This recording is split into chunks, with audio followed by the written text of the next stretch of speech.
Few thoughts for you, America. I struggle to be on social media because I'm just very much an in-person person. I like to have conversations with people and just be among people. So social media, being online is a really new platform for me, and it often paralyzes me in transparency. It's one of those things where it's not authentic for me and it doesn't feel comfortable. So I'm working on it. Here I am talking to you in video.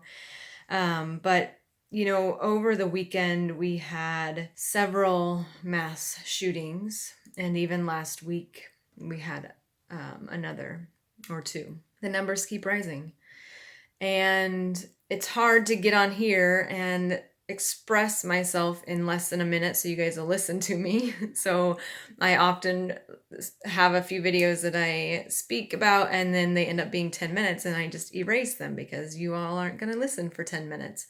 But that's the beauty of being in person with me. You get 10 minutes or more. And I could talk all day about the different contributing factors to gun violence in our country. Here's the thing. So there are a ton of contributing factors, one of which is white nationalism, one of which is the lack of common sense gun control and gun laws that are protective of the people. What else? Mental health issues in this country, white nationalism and then racism, they're not exactly the same. There's definitely a difference there, but they both are huge contributors to what we're seeing in the gun violence right now. There's a distrust in government. People are like, no, you can't take my gun because what if the government comes after all of us, right?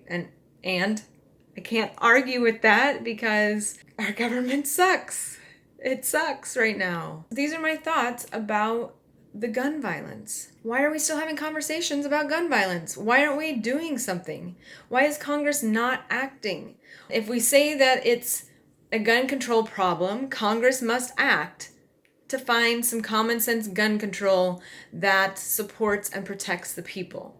If we say that it's a mental health issue, we need to be supporting mental health in this country and making sure that everybody has access to mental health in this country. If we say that it is a racism problem, we need to address all of the systems that have racism in their roots and pull those roots and ensure that the foundations of our very systems are not racist.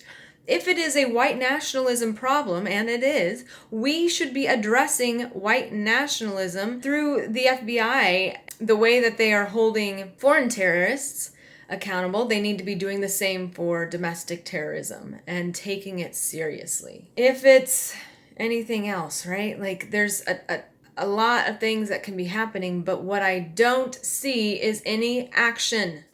Why? Oh, because we're not holding them accountable. We are content just arguing and complaining and then arguing with one another. Politics has gotten it so good, you guys, that now they've just got us arguing among one another. Remember, now we're like divided, right? We're on sides or teams, which I'm not. I'm an independent. I think both sides are lost in the sauce, swimming in a dark cesspool that isn't helping anybody. But that's just me stepping back and looking. So for people who like to argue across the aisle, why don't you look up and hold accountable the representatives who are supposed to be working together for our best interests? That's the real problem. Why can't we just get shit done? Tell me why. Tell me one good reason. Oh, because we're arguing. Then they shouldn't have those positions if they don't know how to work together. Don't we learn socialization skills in kindergarten? Isn't that something that you have to learn in order to graduate?